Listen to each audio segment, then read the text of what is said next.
Hi అండి, welcome back to my YouTube channel learning mom of 3 kids. ఈరోజు మీ ముందుకి సింపుల్ అండ్ ఈజీ రెసిపీ తోటి వచ్చేసాను. అదే గుత్తి వంకాయ అండి.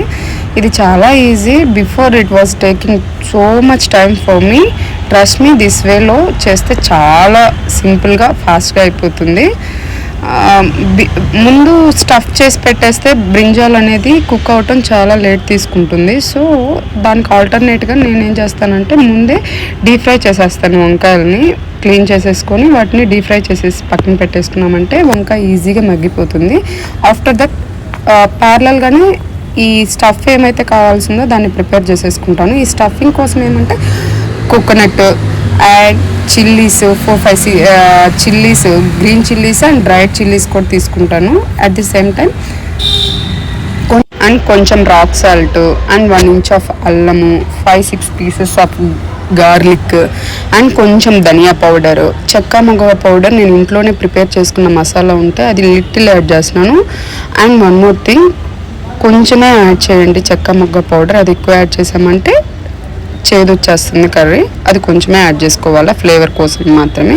అన్నిటిని మిక్సీ పట్టేస్తే పచ్చ పేస్ట్ లాగా వచ్చేస్తుంది. అండ్ మనం ఇక్కడ పచ్చి కొబ్బరి యూజ్ చేసాం కాబట్టి వాటర్ కూడా అవసరం లేదు, పేస్ట్రీ ఫామ్లోనే వస్తుంది.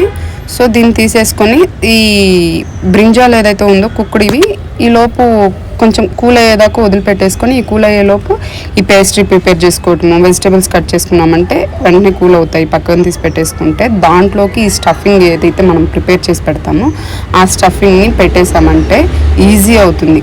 ఏదైతే ఈ ఫ్రై చేసేది ఇదే మెయిన్ గుత్తి వంకాయ, సమ్ ప్లేసెస్లో నూనె వంకాయ అంటారు. అది చేయటానికి చాలా టైం ఎక్కడ తీసుకుంటుంది అని అంటే ఈ స్టఫింగ్ ముందు పెట్టి చేసామంటే బ్రింజాల్ తొందరగా కుక్ అవ్వదు. అదే తర్వాత పెట్టి చేసామంటే చాలా ఫాస్ట్గా అవుతుంది. నేనైతే ఈ ప్రాసెస్ ఎవరికైనా ఫాస్ట్గా చేసుకోవాలి అండ్ న్యూగా వంట చేసే వాళ్ళకి ఎవరికైనా ఈ ప్రాసెస్ అనేది బాగా యూజ్ అవుతుంది. తర్వాత స్టఫింగ్ చేసిన తర్వాత డీప్ ఫ్రైకి యూజ్ చేసినంత ఆయిల్ మనం యూజ్ చేయాల్సిన పని లేదు. ఇక్కడ ఆ ఆయిల్ అంతా సపరేట్ తీసుకోవచ్చు. ఈవెన్ చాలామంది కంప్లైంట్ చేస్తుంటారు కదా రిపీటెడ్గా వాడకూడదని. అదంతా నాకు తెలియదు. నేనైతే రిపీటెడ్ ఆయిల్ యూజ్ చేస్తాను ఫర్ నాట్ డీప్ ఫ్రైస్ అన్నిటికీ నేను ఫ్రెష్ ఆయిల్ యూజ్ చేస్తాను. రిపీటెడ్గా యూజ్ చేసే ఆయిల్ని నేను పక్కన పెట్టేసుకొని వేరే కంటైనర్లో దాన్ని దోశ మీదకి, ఎక్కడైతే పోప్స్ లైట్ చట్నీ పోప్స్కి వాటికి యూజ్ చేస్తాను.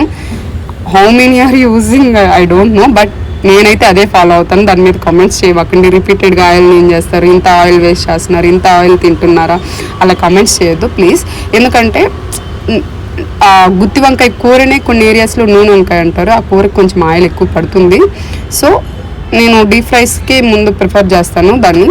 నెక్స్ట్ ఆ స్టఫింగ్ చేసిన దాన్ని లైట్ పోప్కి ఎంత యూజ్ చేస్తామో అంత ఆయిల్ తీసుకొని దాంట్లో మళ్ళీ డీప్ ఫ్రై చేసేస్తాను. అదే ఆయిల్ పక్కన తీసేసుకున్న తర్వాత అదే ఆయిల్లో మనకి ఏ అయితే పోపు గింజలు అండ్ చిల్లీస్, ఆనియన్, కరివేపాకేసి దాంట్లో కొంచెం అల్లం వెల్లుల్లి పేస్ట్ వేసి ఆ రా స్మెల్ పోయేదాకా ఏం చేసేసుకుంటాను. అట్ ది సేమ్ టైం దాంట్లోనే టమాటో అవి మగ్గిన తర్వాత టమాటా యాడ్ చేసేసి కొంచెం సాల్ట్, ఇక్కడ సాల్ట్ అండ్ పసుపు యాడ్ చేసుకుంటాను. కారం అయితే యాడ్ చేయను ఇప్పుడే, ఎందుకంటే మనం ఆల్రెడీ ఏదైతే లెఫ్ట్ ఓవర్ పేస్ట్ ఉందో దాన్ని నేను మసాలాకు వాడతాను కాబట్టి నేను ఇక్కడ కారం యాడ్ చేయట్లేదు. ఇది బాగా మగ్గి బాగా పేస్ట్రీ లాగా అయిన తర్వాత ఈవెన్ వాటర్ కూడా ముందే యాడ్ చేయటం వల్ల ఏంటంటే టమాటా ఫాస్ట్గా మగ్గదు.